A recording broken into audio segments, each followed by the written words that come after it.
Danger might be closer than you think. Before we begin, like this video, comment where and what time you're watching from, and subscribe for more chilling stories. Now turn off the lights, get comfortable, and let's dive into the unknown.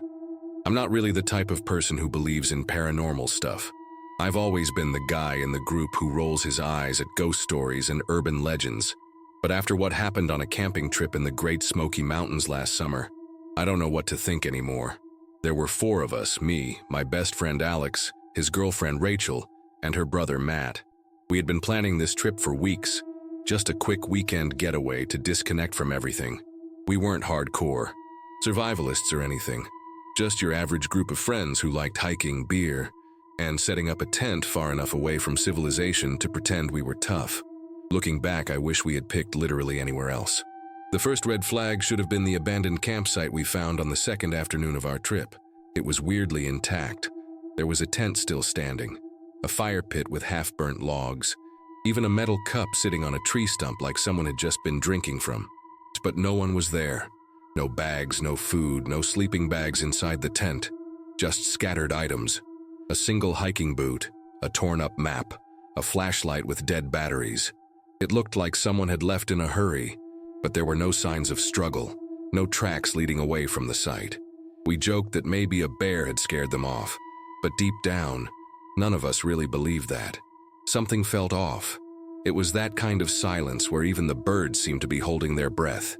That night, we were sitting around our fire, just talking and passing around a bottle of whiskey, when we heard it, a voice in the distance.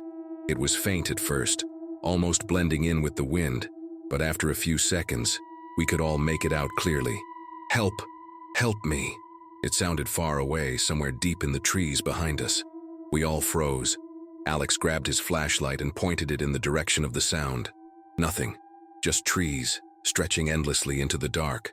The voice called out again, and this time it sounded closer, but there was something wrong with it. It wasn't panicked, it wasn't desperate, it was flat, like someone pretending to ask for help.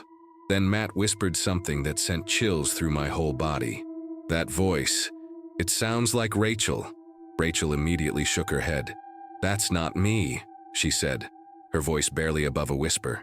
But now that Matt had pointed it out, I couldn't unhear it. The cadence, the tone, it was eerily close to Rachel's voice. Just emptier, like an imitation without the warmth of a real person. Alex, still holding the flashlight, took a few steps toward the trees, but I grabbed his arm. Dude, don't! My gut was screaming at me. Every instinct in my body was telling me that whoever, or whatever, was calling out wasn't someone who needed help. But before we could argue about it, the voice shifted. Now it was coming from a different direction, further to the left. Help me. Same flat tone, same unnatural rhythm. That was enough for all of us. Without saying a word, we all turned back toward the fire, trying to pretend we hadn't heard anything. We weren't stupid. You don't go wandering into the woods at night after hearing something like that. We sat in silence, listening, waiting. The next time the voice came, it was even closer, maybe 50 feet away. I could hear the crunching of leaves beneath something's weight. I don't know why, but I suddenly had the overwhelming feeling that if we looked, if we actually saw whatever was making that sound, it would change something. Like locking eyes with it would make us a part of whatever this was. So we sat, stiff as statues, staring at the fire, refusing to turn our heads. At some point, the voice stopped.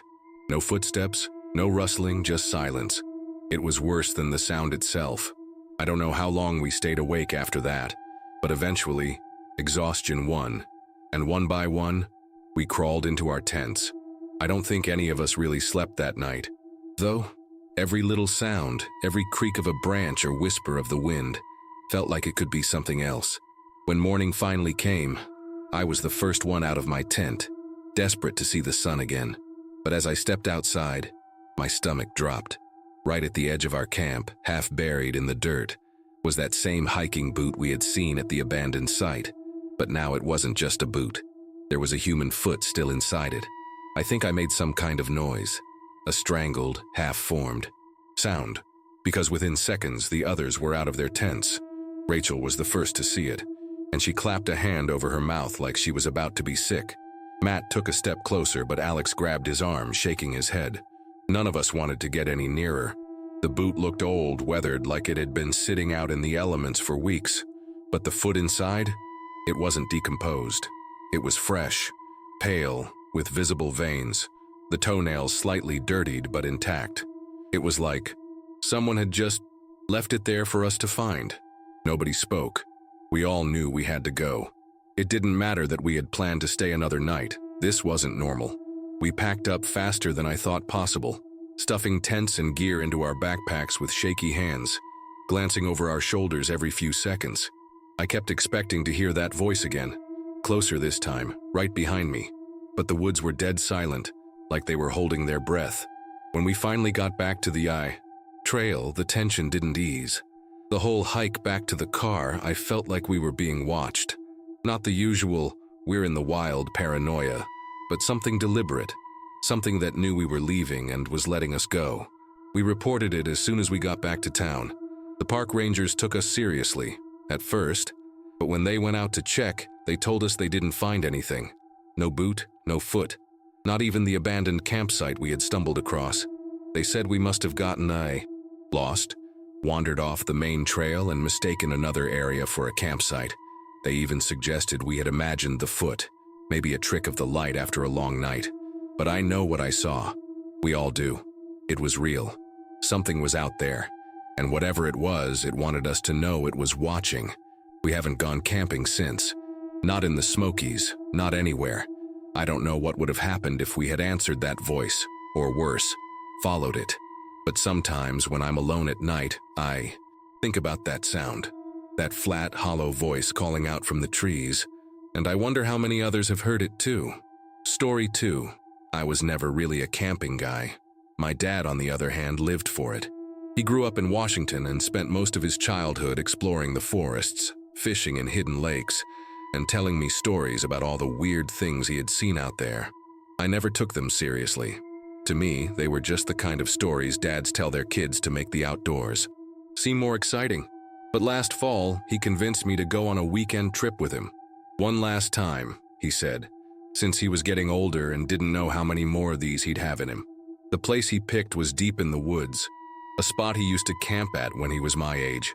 I didn't think much of it at the time, but looking back, I wonder if he already knew, if that was why he brought me there. It was about a 4-hour drive from where we lived, and by the time we reached the trailhead, the sun was already starting to dip. I remember my dad looking around like he was trying to recognize something, a weird mix of nostalgia and something else, unease maybe.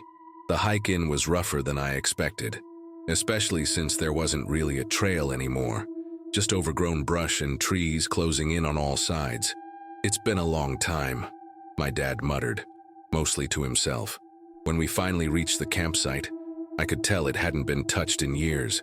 The clearing was still there, but everything was off, like nature had tried to swallow it back up. Then I noticed something strange. Nailed to a tree at the edge of the clearing was a wooden cross, barely visible under a thick layer of moss. It looked old, not the kind of thing someone just leaves behind. I pointed it out to my dad, expecting him to shrug it off. Instead, he just stared at it for a long time. Must have been here before, he said, voice quieter than usual. That answer didn't sit right with me. There was something in the way he said it, like he wasn't sure, but I let it go. We set up camp, cooked some food, and sat around the fire while my dad told me more stories from when he used to come here. Except this time, they weren't the fun kind. He talked about nights when he and his friends would hear footsteps outside their tents, about the feeling of being watched, even though they never saw anyone, about how one morning they woke up to find one of their friends' boots nailed to a tree right where the cross was now. That was when I finally asked him, "Dad, why'd you bring me here?" For a moment I thought he wasn't going to answer. He just stared at the fire, like he was trying to find the right words. Then finally, he sighed. "I don't know," he admitted. "I guess I just wanted to see if it was still here." That wasn't a real answer, and we both knew it. But I could tell he didn't want to talk about it anymore, so I let it drop. We stayed up for a while, listening to the sounds of the forest, except there weren't any. No birds, no rustling leaves, just the occasional pop of the fire and the distant creak of tree branches shifting in the wind. The silence was thick, pressing down on us like a held breath. Eventually, we called it a night, but I didn't sleep easy. At some point in the middle of the night, I woke up. I wasn't sure why at first. There was no loud noise, no sudden movement, just a feeling, that primal instinct that tells you something isn't right. The air inside the tent felt heavy, like the pressure had changed. I listened, holding my breath, and then I heard it. Footsteps, slow, deliberate. Not crunching through leaves or snapping branches, just the soft, steady thud of someone walking on packed earth. My body went ice cold. The footsteps weren't coming from deep in the woods. They were inside our camp. I turned my head as quietly as I could, looking at my dad. He was already awake. His eyes were open, staring, straight at the tent wall. He heard it too. He brought a finger to his lips, silently telling me not to move. The footsteps kept circling, slow and measured. My heart was pounding so hard I thought whoever was out there would hear it. Then, without warning, they stopped. Dead silence. My dad reached for the flashlight. I wanted to stop him. Every instinct in me was screaming, "Don't look." But before I could say anything, he unzipped the tent just enough to shine the light outside.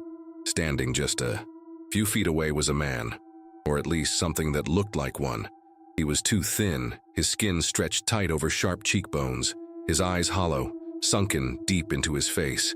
His clothes were old, faded, not just dirty, but wrong, like they belonged to another time. A flannel shirt that looked sun-bleached and brittle, pants that hung too loose on his frame, and his feet were bare. He just stood there, motionless, staring at us, not blinking, not reacting to the light. And then, in a voice that didn't sound quite right, he whispered something that made my blood run cold. "You came back." My dad didn't move. I didn't move. It felt like we were frozen in place, trapped in a moment that shouldn't exist. I couldn't understand what I was looking at. The way he spoke, it wasn't a question. It was a statement. Like he had been waiting. Like he had known my dad would come back someday. And the worst part? My dad's expression. He wasn't just scared. He looked like he recognized him. Before I could even begin to process that, the man, or whatever he was, took a slow step forward. That snapped my dad out of it. He dropped the flashlight, grabbed my arm and yanked me out of the tent so fast I barely had time to react. We didn't pack up. We didn't even look back, we just ran. Branches whipped against my face, roots threatened to trip me with every step, but none of it mattered. I don't know how long we ran before we saw the car, but the second we did, we threw ourselves inside and locked the doors. My dad fumbled with the keys, his hand shaking so badly he could barely start the engine. And then, just as the headlights flickered on, I saw something in the rearview mirror. A figure standing at the tree line, watching us. He didn't follow. He didn't try to stop us. He just stood there staring until we peeled out of that place and didn't stop driving for miles. My dad has never talked about it since. I've asked him, but he just shakes his head and changes the subject. But I know he remembers. And sometimes, late at night, I catch myself thinking about it too. The way that man looked.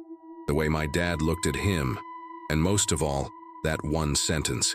The thing I can't get out of my head no matter how hard I try. You came back. Story 3, I've always loved camping alone. Most people don't get it, but there's something about being completely alone in nature that makes me feel at peace. No noise, no expectations. Just me, my tent, and the open sky. I've done it. More times than I can count, in places all over Colorado, and I've never had a reason to be scared. But last September, something happened that changed that. I don't think I'll ever camp alone again. Not after that night. I had picked a spot near a small creek, about a 3-hour drive from Denver and another hour of hiking.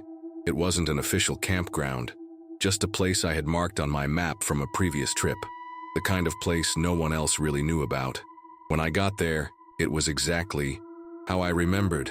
Quiet, isolated, untouched, but almost too quiet. I didn't notice it at first, but thinking back, I realized I hadn't heard a single bird or squirrel since arriving. Just the wind moving through the trees and the soft trickle of the creek.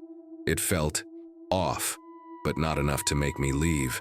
I set up my tent, gathered some firewood, and settled in for the night. Around 9 p.m., I was sitting by the fire, reading, when I felt it, that weird, prickling sensation on the back of my neck, like I was being watched. I tried to shake it off, but it wouldn't go away. Every few minutes, I caught myself glancing up, scanning the trees. Nothing. Just the dark outline of the forest beyond the firelight. Still, I couldn't shake the feeling. So I did something I never do.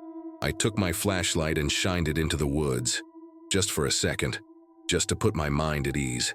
But instead of empty trees, I saw two eyes staring back at me. At first, I thought it was an animal. The way the eyes caught the high light and reflected back. That's what deer do, right? But something was wrong. They were too high up to be a deer, too far apart to be a coyote. And they didn't blink. They didn't move. Just two pale, glassy orbs staring at me from the tree line. My stomach dropped. I tried to rationalize it, telling myself it was just my mind playing tricks. But every instinct in my body screamed at me that I was wrong, that whatever was watching me wasn't an animal. I turned off my flashlight and sat frozen, my breath caught in my throat. The fire was still burning, casting flickering shadows across the trees, but now the darkness beyond it felt deeper, like something was waiting just outside its reach. I tried to convince myself to look away, to pretend I hadn't seen anything, but I couldn't. I was locked in place, my eyes fixed on that exact spot. Then, after what felt like forever, the eyes shifted, just a little, before pulling back into the trees. Not quickly, not like something startled. It was deliberate, like it wanted me to know it was leaving. I sat there for a long time, gripping my flashlight, staring at the place where the eyes had been. Eventually, I forced myself to breathe, to move, to do something. I stoked the fire, making it bigger. It made me feel safer, though deep down I knew fire wasn't going to protect me from whatever was out there. I told myself that if it had wanted to come closer, it already would have. That was somehow worse. The idea that it had just been watching me, studying me, waiting. I wanted to pack up and leave right then, but the thought of walking through the dark woods alone felt even worse. I decided I'd stay put until morning, but I wouldn't sleep. No chance in hell.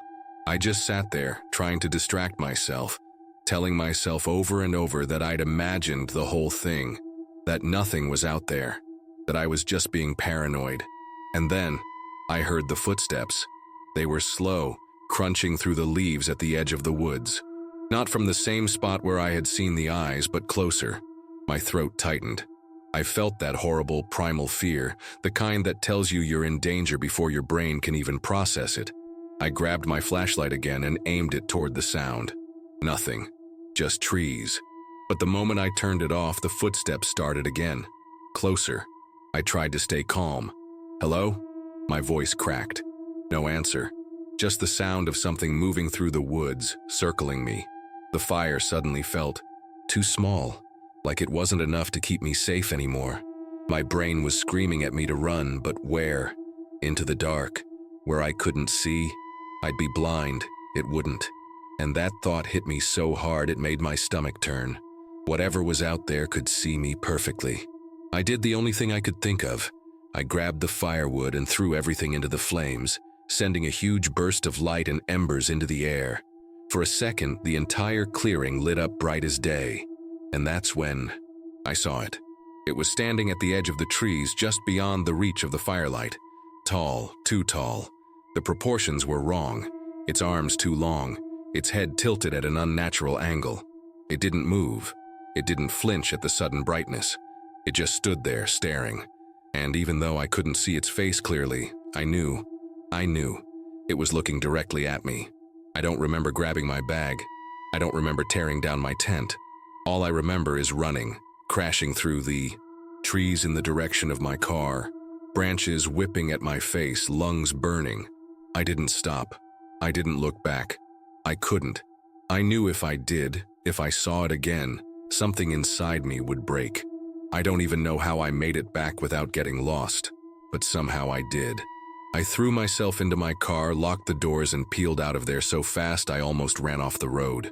I didn't stop driving until I hit the highway, and even then, my hands were still shaking so badly I had to pull over. I sat there for a long time, my heart slamming against my ribs, staring at the dark woods in my rearview mirror, half expecting to see those eyes again.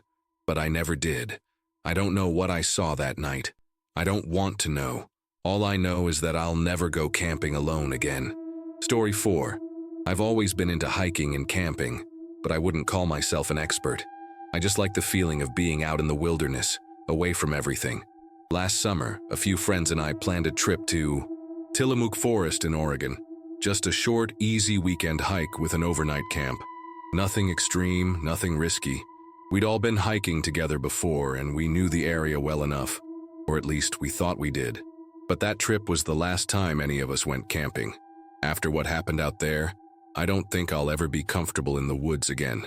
It started when we got off trail, not in a dramatic, lost-in-the-wilderness way, just a simple wrong turn that led us further into the forest than we meant to go. The sun was getting low, so we decided to just set up camp where we were and find our way back to the main trail in the morning. It wasn't ideal, but we had supplies, and no one was panicking. The area was dense with trees, but we found a decent clearing, got a fire going, and settled in. Everything felt normal at first, but once it got dark, we started hearing something strange. At first, it was just a faint sound, almost like the wind moving through the trees. But after a while, we realized it wasn't random. It had a rhythm. It was whispering. Too low to make out the words, but definitely voices. We joked about it, blaming the wind or the way sound carries at night. But the more we listened, the harder it was to ignore. It wasn't coming from one direction, it was all around us, moving like something was circling just beyond our sight. Every time we tried to pinpoint the source, it seemed to shift, always just a little further away. None of us wanted to admit we were freaked out, so we forced ourselves to ignore it. We drank, we laughed, we tried to act normal. Eventually, one by one, we crawled into our tents. I remember lying there, eyes wide open, listening. The whispers didn't stop. They stayed, drifting in and out like a conversation just out of reach. I must have fallen asleep at some point, but what woke me up in the middle of the night made my blood run cold. My friend Mark, in the tent next to mine, was repeating the whispers. At first, I thought he was just mumbling in his sleep, but then I realized it wasn't random. He was whispering back. His voice was soft, almost too quiet to hear, but the cadence was identical to whatever had been circling us earlier. The same rhythm, the same pauses, like he was responding to something. My stomach twisted. I wanted to wake him up, but a horrible thought rooted me in place. What if he wasn't alone in his tent? I forced myself to listen closer, straining to make out the words. But the more I tried, the more my brain seemed to reject it. It wasn't English, wasn't any language I recognized. It was wrong, like something that had been twisted into speech but wasn't meant for human ears.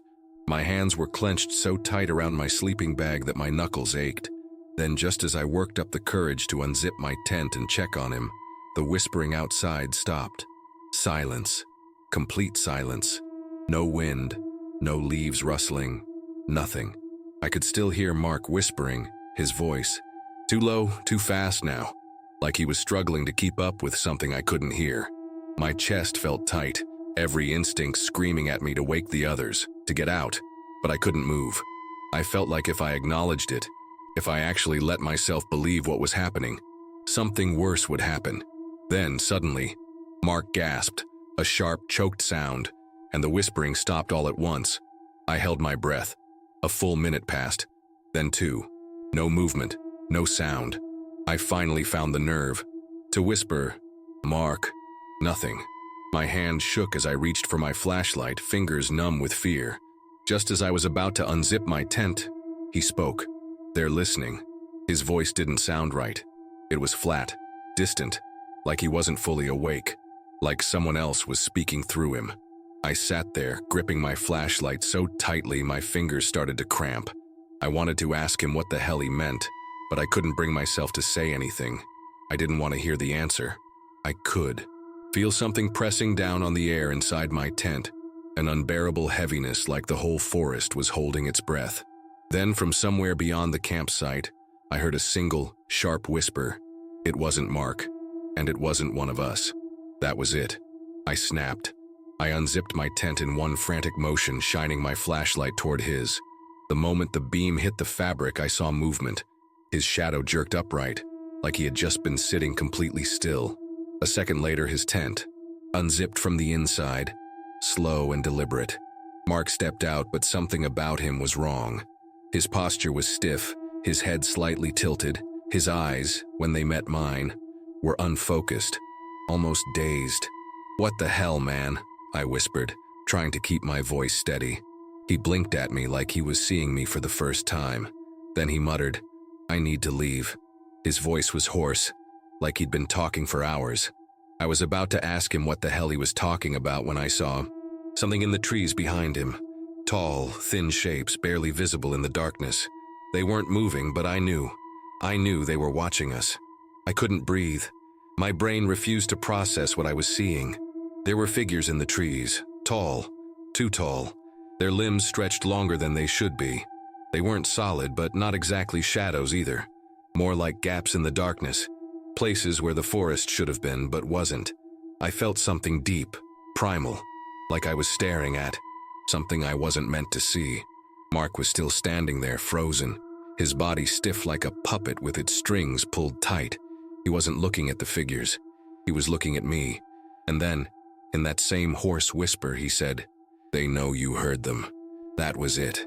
I snapped out of whatever trance I was in, turned toward the others' tents, and started yelling their names. Alex and Jess came stumbling out, groggy and confused. But the moment I pointed toward the trees, they went silent. They saw them too. We didn't wait. We didn't talk. We just ran. We left our tents, our bags, everything. I don't even remember how long we ran, only that at some point the whispers started again. But this time we understood the words. They were repeating our names. When we finally made it back to the main trail, the whispers stopped, like they had never been there. We didn't stop running until we reached the car. None of us spoke the whole way home. Mark wouldn't talk about it at all. He moved a few months later, cut off contact with everyone. We still don't know why. Sometimes, late at night, I think I hear it again. A faint, rhythmic whisper, just at the edge of hearing. And every time I force myself not to listen,